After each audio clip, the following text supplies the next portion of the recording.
Ano-anong mga katangian ang hinahanap mo sa isang lalaking gusto mong mapangasawa? Number one, ano po sa lahat kasi matangkad ako. Kailangan mas matangkad sa akin. Kailangan po na kaya niya po mag-provide for the family. May paggalang po sa mga magulang. Kumbaga, family-oriented po. Mabait po, tas nakaka-vibes mo. Very funny. Yung parang mag-best friend lang po kayo pag magkasama kayo and you have your own time together. Kailangan po kasi both ready, stable sa life. Pag masarap pagluto.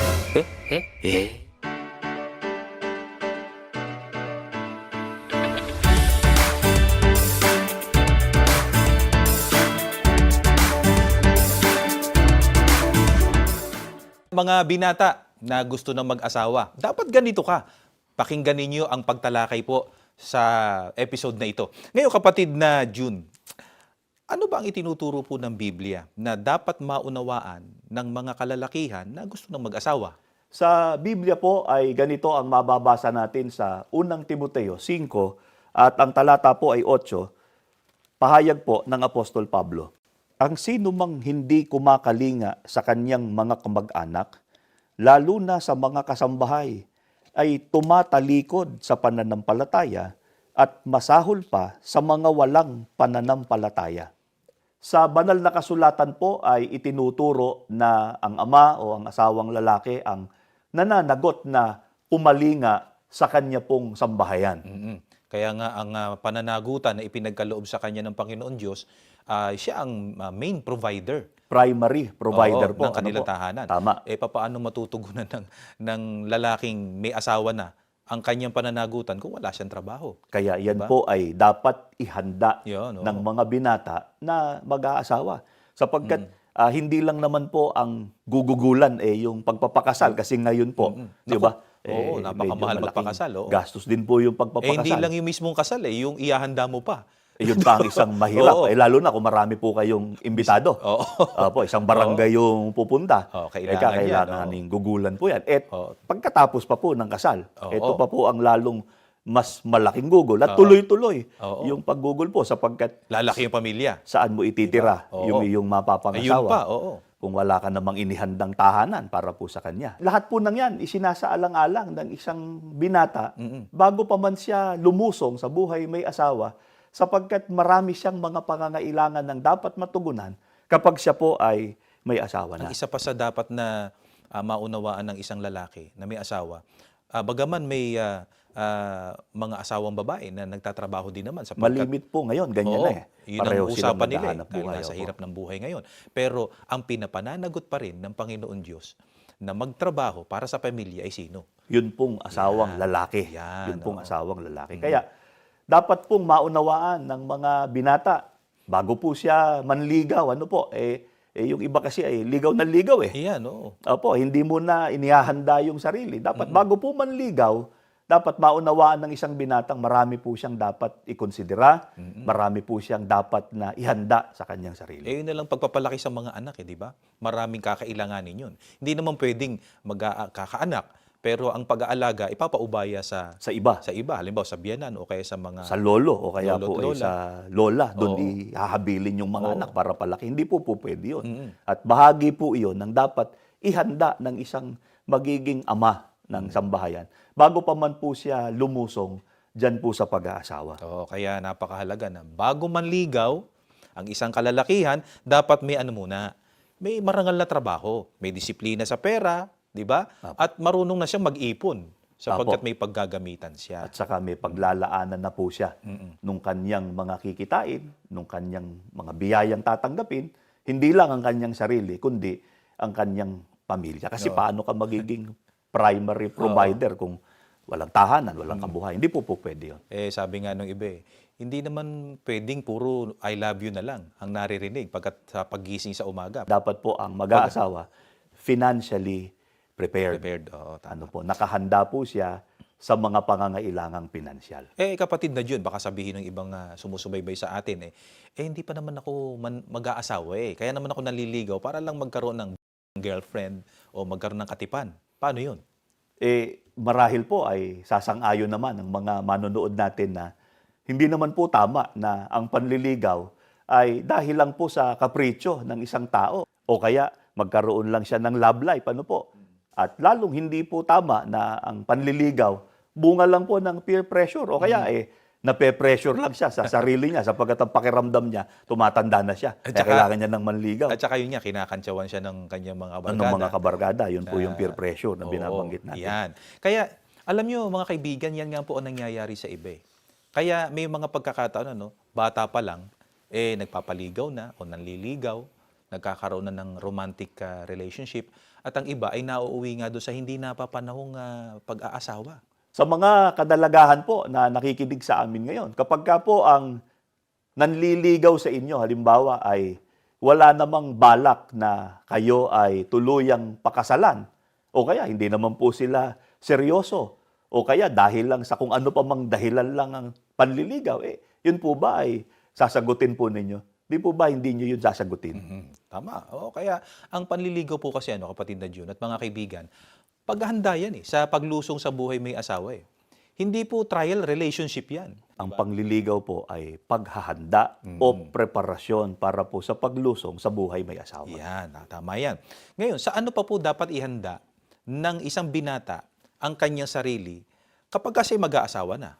Ganito po ang mahalagang pagtuturo ng Bibliang dapat unawain ng mga binatang mag-aasawa. Nakasulat po sa Efeso 5, ang talata po ay 23 hanggang 24 pa. Sapagkat ang lalaki ay pangulo ng kanyang asawa, gaya naman ni Kristo na pangulo ng iglesia, na siya rin ang tagapagligtas ng katawan. Tatapat kung paanong ang iglesia ay nasasakop ni Kristo, ay gayon din naman ng mga babae ay pasakop sa kani-kanyang asawa sa lahat ng mga bagay. Dapat pong nauunawaan at nakahanda po ang isang lalaking mag-aasawa na tanggapin ang responsibilidad bilang pangulo po ng kanyang asawa at pangulo ng kanyang pamilya. Ito po ay hindi isang birong pananagutan.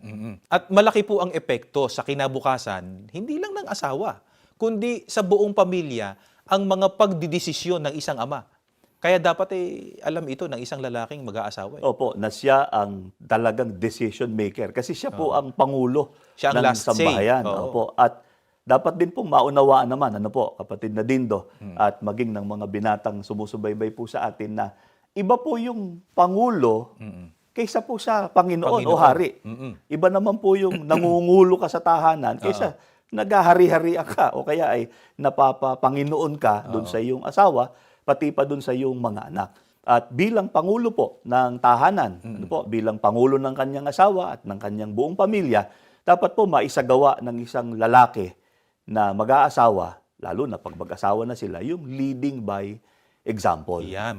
Ano ang halimbawa niya, kapatid? Na halimbawa po ay dapat ang makikita ng kanyang mga anak na ginagawa niya, kung ano yung tama, kung ano yung mabuti. Halimbawa po, sa pagtrato sa kanyang may bahay, dapat mabuti yung kanyang pakikitungo sa pagtrato po sa mga kapwa-tao, yung kanyang kasipagan sa kanyang mga paggawa, yung pagiging responsable po Yun. na ama ng tahanan. Dapat yun ang nakikita po ng kanyang mga anak. Yan.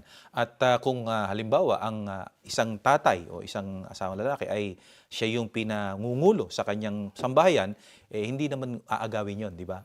Ng kanyang asawang babae. Opo, at dapat din pong maunawaan din yon ng mga kadalagahan naman na naghahanda rin sa buhay may asawa, na hindi po dapat agawin ng isang babae yung pagiging pangulo ng tahanan sapagkat yun po ay nakalaan para po sa lalaki. Yun po ang role, yun po ang gampanin na dapat niyang tuparin sa paglusong po niya sa buhay may asawa. Na bilang asawang lalaki, siya po ang pangulo ng kanyang asawa at pangulo ng kanyang pamilya. Hindi po yan magagawa ng isang lalaki na psychologically immature. Kaya bago pa man po niya lusungin ang pag-aasawa, dapat po nakagayak na ang kanyang sarili sa malaking responsibilidad po na ito. Yan. Kapatid na Jun, bukod doon sa mga nabanggit na natin kanina na mga katangiang dapat na magampanan ng isang lalaking mag-aasawa, may itinuturo pa po ba ang Biblia na dapat na maging katangian nila? Meron pa pong itinuturo ang banal na kasulatan na dapat na maunawaan ng mga lalaking mag-aasawa. Nakasulat po sa Aklat ng Kolosas 3, ang talata po ay 19. Mga lalaki, ibigin ninyo ang inyo-inyong asawa at huwag kayong maging mapait sa kanila. Napakahalaga po ng pagtuturong ito ng Biblia sapagkat ang dapat pong mag-udyok sa sino man sa paglusong sa buhay may asawa ay yun pong pag-ibig o pagmamahal niya doon po sa kanyang mapapangasawa.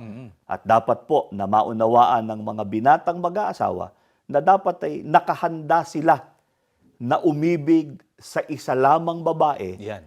sa nalalabing panahon po ng kanyang buhay. Tama. Kasi alam niyo, no, ang nakikita sa iba, no, kapatid na Jun at mga kaibigan, noong magkatipan pa lang, sweet na sweet eh.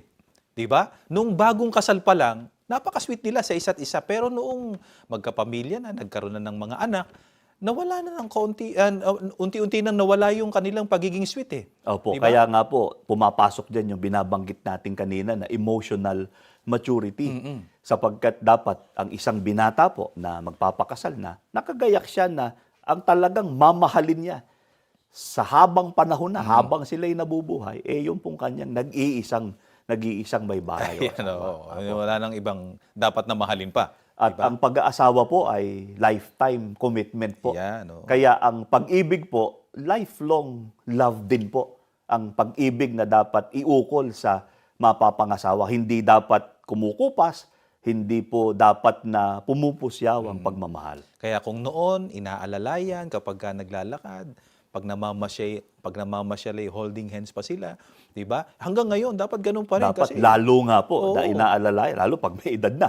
Di ba? Kailangan na talaga ng pag-alalay po. No? Oo, At walang iwanan. Sapagkat Oo. nakalaan ang kanyang puso doon po sa nag-iisang babae na yun Ayan, oo. na kanyang pakakasalan. Kasi Ano may po? mga nai-interview tayo, no?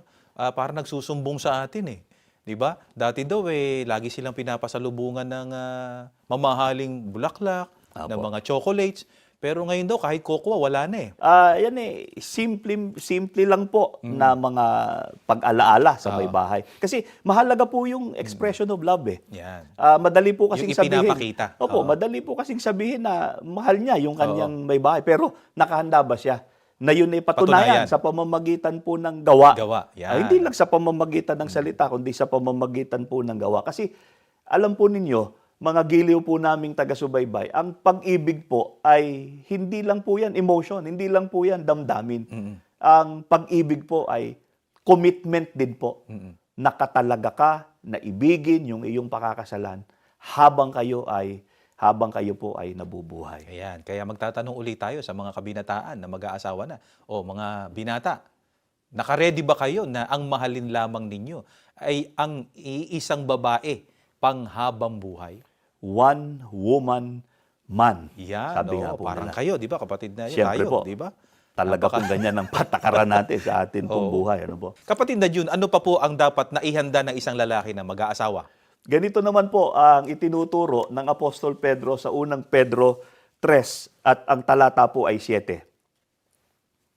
Gayon din naman kayong mga lalaki, magsipamahay kayong kasama ng inyo-inyong asawa, ayon sa pagkakilala, na pakundanganan ang babae na gaya ng marupok na sisidlan. Yamang kayo na may kasamang tagapagmana ng biyaya ng kabuhayan upang ang inyong mga panalangin ay huwag mapigilan. Dalawang bagay po ang nais naming ipapansin sa inyo. Una, dapat po na ang binata na lulusong sa buhay may asawa ay nakahanda po na mamahay sa piling ng kanyang asawa. Tama yan, kasi may asawa na siya eh. Opo. Kaya yun nga yung sinabi natin kanina na isa sa mga i-adjust sa sarili ng may mag-aasawa na binata, di ba? Hindi na siya buhay binata. Buhay may ano na siya. Buhay may asawa na po. siya. At hindi maaari na umuwi siya doon pa sa bahay ng nanay at tatay niya. Oo, sapagkat o kaya meron sa na mga siyang- barkada niya. Lalong masama po yung Oo. gano'n. Dapat po ay umuwi siya doon po sa bahay nilang mag-asawa. Ang ikalawa po na nais naming ipapansin sa mga binata na nagbabalak ng mag-asawa ay ang aral po ng Biblia na dapat pong pakundanganan o igalang ng asawang lalaki ang kanya pong asawang babae na gaya po ng isang marupok na sisidlan. Mm-mm.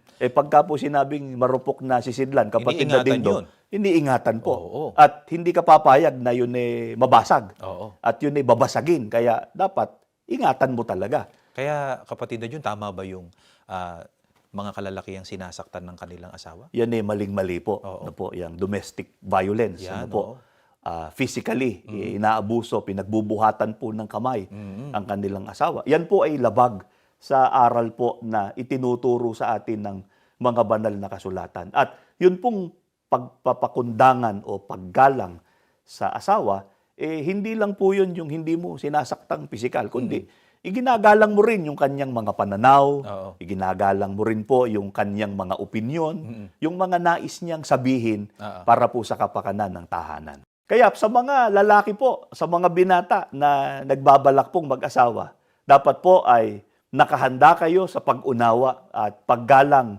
sa inyo pong mapapangasawa. At anuman po ang mangyari, hindi po marapat na saktan o pagbuhatan ng kamay ang inyo pong mapapangasawa. Pagka po ang isang binata ay emotionally immature, hindi niya po magagawa ito, hindi niya po masusunod ito. Kaya kailangan po yung preparasyon ng damdamin o yung emotional preparation bago lumusong sa buhay may Ayan. asawa. Kaya kung hindi pa marunong umunawa at magpigil ng galit, hindi pa kayo pwedeng mag-asawa, no, kapatid na Jun. Apo. Ngayon, baka sabihin ng iba, hindi ko naman po sinasaktang pisikal lang ang aking asawa. Talagang hindi ko po magagawa yun. Kaya lang, pagka po ako galit na, napagwiwikaan ko po siya na masama. Paano yun? Hindi rin po tama yun Sapagkat sa Biblia po ay itinuturo sa Efeso 4, ang talata po ay 29, ang ganito. Huwag kayong gumamit ng masamang pananalita. Sikaping lagi na ang pangungusap ninyo'y yaong makabubuti at angkop sa pagkakataon upang pakinabangan ng makaririnig. Kung sa pakikipag-usap po sa ating kapwa ay tinuturuan tayo ng Biblia na huwag gumamit ng masamang pananalita, lalong hindi po ito dapat gawin ng mag-asawa sa isa't isa. Pagka po sinabi, kapatid na dindo, na hindi gumagamit ng masamang pananalita, hindi siya mananakit sa pamamagitan ng mga salita. Hindi siya Masamang magbibitaw, pananalita. opo, Oo. hindi siya magbibitaw ng salitang alam niya namang makasusugat sa damdamin ng kanyang asawa. Ang isang halimbawa po niyan, Yung pinipintasan. opo, Oo. pinipintasan ng asawa. Lalo Masama sa harap pa po ng ibang mga tao. Pagkatapos ay iyahambing pa sa iba. Yun ang lalong Oo. mabigat po na ikinukumpara yung asawa dun sa iba. Samantalang ang pinakasalan niya, yun pong yung kanya pong asawa. Di po ba? Ngayon, ano pa po ang aral na dapat na maunawaan ng isang binata bilang paghahanda niya sa pagpapakasal o buhay may asawa? Ganito po ang pagtuturo pa sa atin ng banal na kasulatan na pahayag po ni Apostol Pablo sa Efeso 4:26 hanggang talatang 27. Kayo'y mangagalit at huwag kayong mangagkasala. Huwag lumubog ang araw sa inyong galit, ni bigyan daan man ang diablo.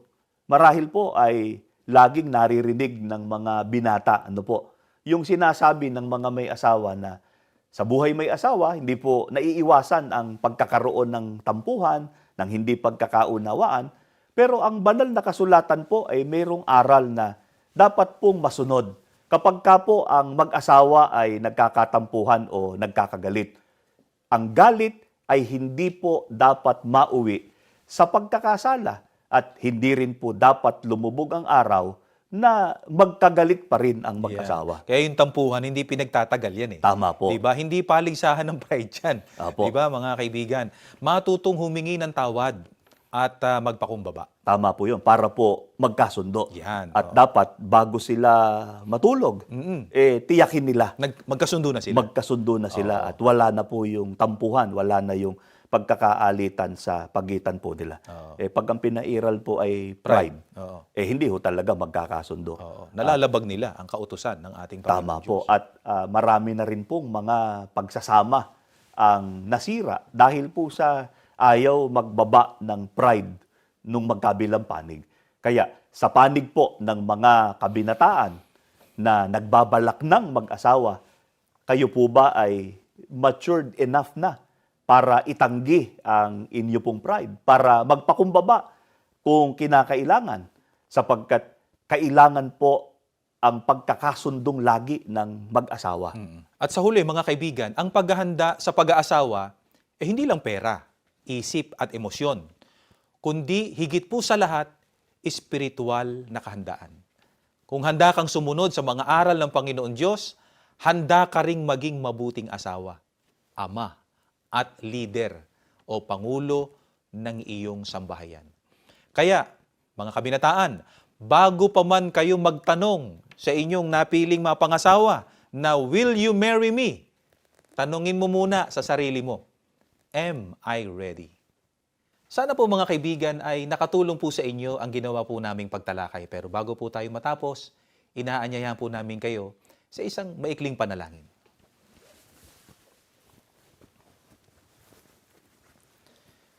Panginoon po naming Diyos, maraming salamat po sa iyo. Amen. Muli mo pong ipinahintulot na maibahagi po namin sa aming kapwa ang iyo pong mga katotohanan. Amen. Mga katotohanan mo pong gagabay sa lahat para po sa kapakinabangan ng bawat isa po sa amin. Amen. Panginoon Diyos, pagpalain mo po ang mga kabinataan na nagnanais na pong mag-asawa, lumusong sa pagpapamilya. Sana po masunod nila ang mga aral mo po na kanilang napakinggan para po sa ikabubuti ng kanilang kinabukasan, sa ikatatag ng kanilang magiging pamilya. Amen. Panginoong Hesukristo, lumalapit po kami sa iyo. Ipamagitan mo po kami sa Panginoon Diyos upang tanggapin po namin ang aming mga kahilingan. Panginoon Diyos, sumasampalataya po kami.